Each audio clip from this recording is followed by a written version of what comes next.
as a professional athlete, when you walk out the door, everybody's trying to figure out how to get in your pockets. And Exactly. if you're not equipped for that, it can be hard, you know, and you're going to make mistakes.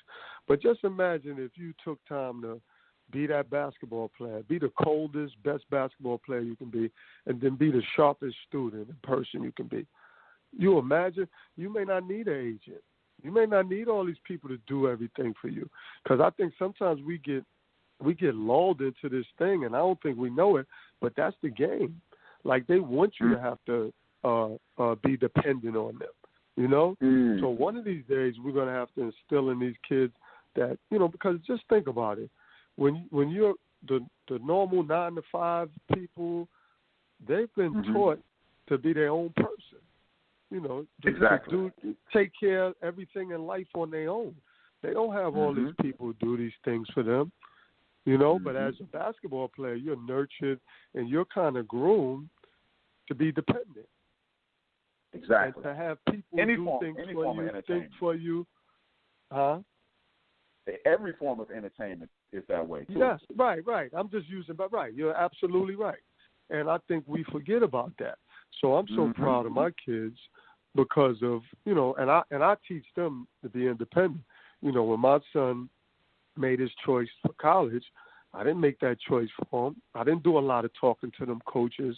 You know, I observe, obviously, but I wanted him to be a grown man. So when he had to turn schools down, he made those phone calls. You know what I mean? He spoke to those people.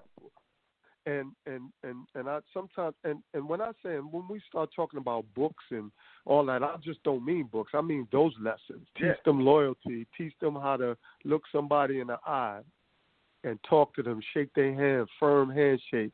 I mean those when we're talking about, you know, development and teaching and growing up, we're talking about all of that, not just books. And sometimes we leave all that stuff out.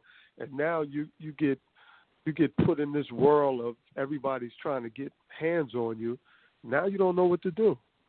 And now you realize later on, like, man, I wasted. Man, that was a waste. That was a waste. I didn't need him. I could have did that on my own. Why did I buy that? What was that about? And that's because, you know, we don't go through the thought process to think for ourselves and do things for ourselves. It's amazing that you brought that up because that's exactly where I was going. Because as you transition, and you made me think about something about the AAU process and how they're ranking these kids. One of the things that bothers me, and maybe I'm ignorant to it, I wish, like, okay, you played in Chicago. You played down the street from where I live. I live right in between DePaul and Cabrini Green projects. Ooh, wow. The traumatic things that I saw and my friends saw and other athletes throughout the country. I said this. I've had Kenny on the show, Kenny Anderson on the show. I had Olden Polynice on the show. I do believe at some point, as adults, as adult men in our community, we gonna have to start turning to these universities and saying, look, I know you have a medical facility, so that means you have psychiatric treatment. We need to start getting some of these young men counseling because of the things that they're experiencing, and then they go to DePaul or they go down to North Carolina or they go someplace in the middle of Kansas and they hit culture shock and they're already dealing with traumatic situations at home and they don't have the convenience of a $39 flight. They need to have somebody to talk to. With that being said, what do you think about something of that nature? Well, I think that's all. See, okay, I'm gonna say you just right. you just one of my pet peeves, right? So we have this thing called, or this concept of recruiters, right? So everybody's always when you go look for a job in college basketball, the first thing, or even if you read, oh, he's a great recruiter, he has ties to these areas. He's a great recruiter, he has these kids, right? So to me, there's no longer a thing of mentorship, development, you know. So it's no longer, and I can't say if it ever was, but it's not personal enough, right? So you're just trying to figure out the best kids you can get, and so like how much do you really care about the kids that you have on your campus? And I'm not saying this for everybody, so I don't want to paint no broad picture. You know, I definitely don't want to do that. But I'm just saying, By how and much large, do you really care? How much do you really care about the kids and their development? Because if you really think about it, a lot of the kids, and back to the point that I was just making, okay, because if you start off a non-student, you don't go to college and become a student a lot of times, right? So a lot of times they're I don't know, they don't put their all into their academics. So when they walk out of there, and if you're not a professional basketball player, whether it's the NBA or somewhere else, are you equipped for the real world? Like if I didn't make the NBA, I don't know if I'm equipped for the real world. You understand what I'm saying? Like I just don't, that's just honest. So it still goes back to the people. Everything goes to the adults, right?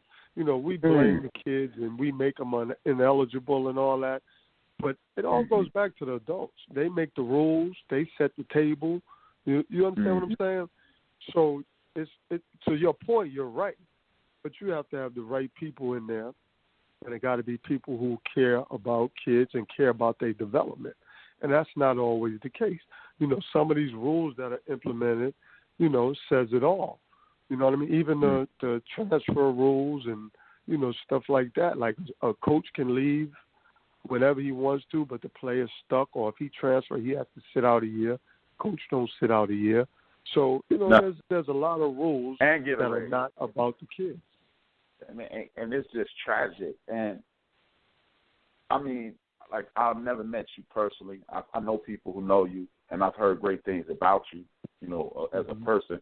So when I used to look on TV and see Kentucky and saw you on the bench, it made me feel a little better about that situation because I'm looking at it like, okay, they just run these kids through here. But when I see somebody like you on the bench, and I'm going, this may be a good thing because at least this is a guy who comes from these people's situation. He knows what New York City.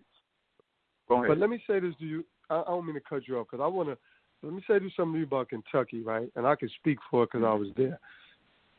Cal, them kids, Cal, it's a different environment because a lot of those kids, especially in Kentucky, those kids that come there, them one and dones, whatever, they pros, right? Most of those guys succeed.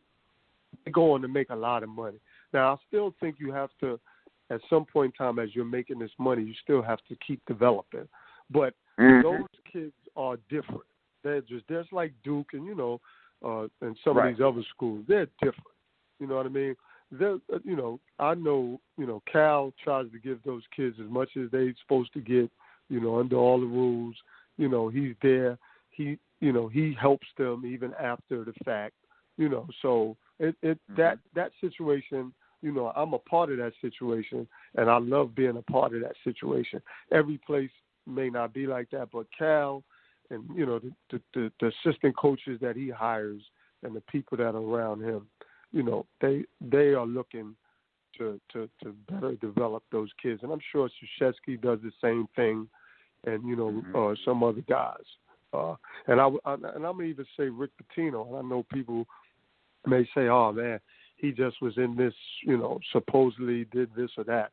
But that element, the paying part and all that, like that's bigger than the coaches and the players and all of that. So that has, to me, that doesn't say that all the time that somebody's not about helping kids. You know what I mean?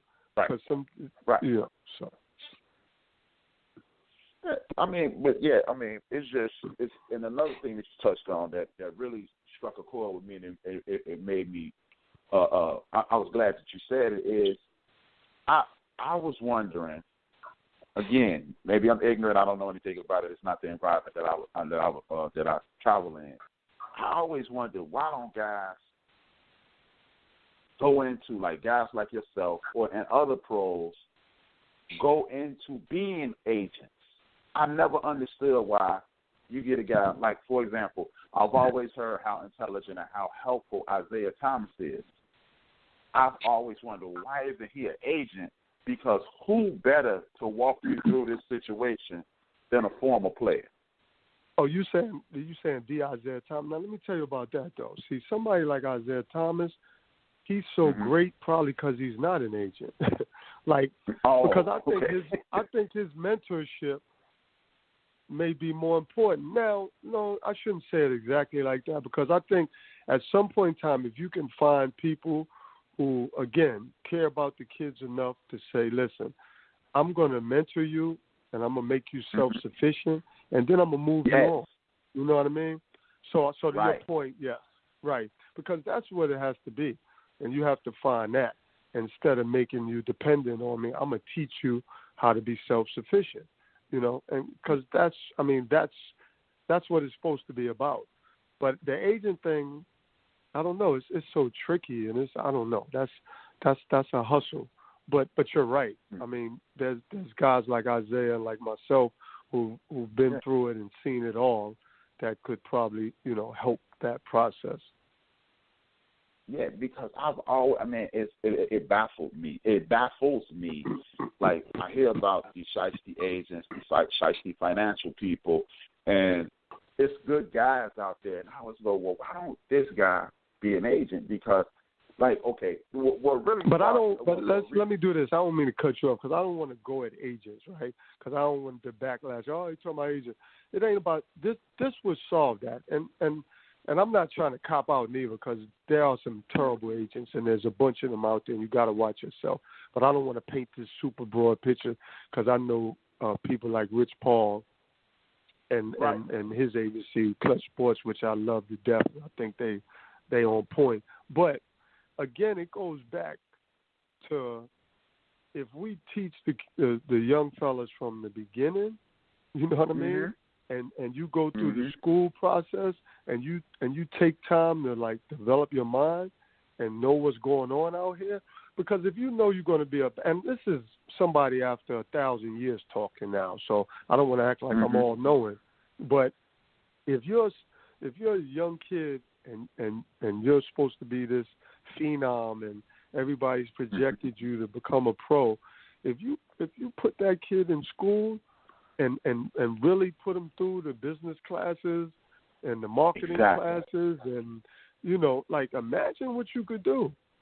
You could change you change this whole game, you know, because, you know, the agents that are there, if they're needed, that's fine. But why can't you make yourself self-sufficient? You know what I mean? Why can't, because, and I've made this statement before, and I see people's faces kind of change up. No way. And I'm saying, why can't that happen? Like, why? Why not? I mean, it'll be good for everybody else if it doesn't happen, because, you know, they still get their pockets fed, you know, because if you teach these kids how to do it on their own, you know, now things become different. And I think that's where at some point in time I hope it gets to. Exactly, especially since you're going to force these kids to go to school. And I definitely understand everybody is not ready for the NBA or any form of professional basketball, whether it be mentally or physically mature enough. But since you're going to make these kids go to school, and you know that they're in school to become basketball players, you know, of course they're there to get an education. But as you stated, when some of these kids, they're stepping on campus and they know, I got 12 months to the draft. Like, it's a kid today. That kid that's at Duke Williamson. He knows, and I got 12 months before I'm calling my name. 12 months. But it's even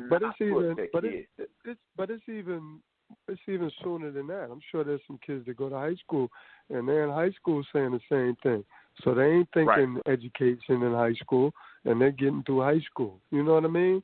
So it's not like it's this thing goes so far back. You know, we always talk about the pros and the agents and college.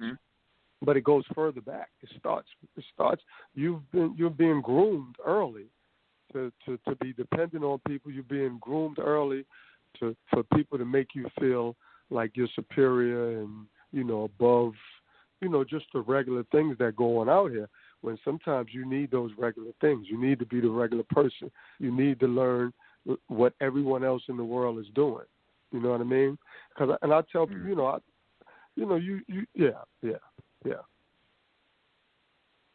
And then because, you know, like you said, you experience, you know, because I'm tired. Me personally, I'm tired of seeing these kids. You know, you see on TV, this guy's broke, that guy's broke. And you're right. If we start at the 8th grade level, since you're going to recruit these, since we get rankings at age 12, why don't we start talking to these young people at age 12? This is what's coming.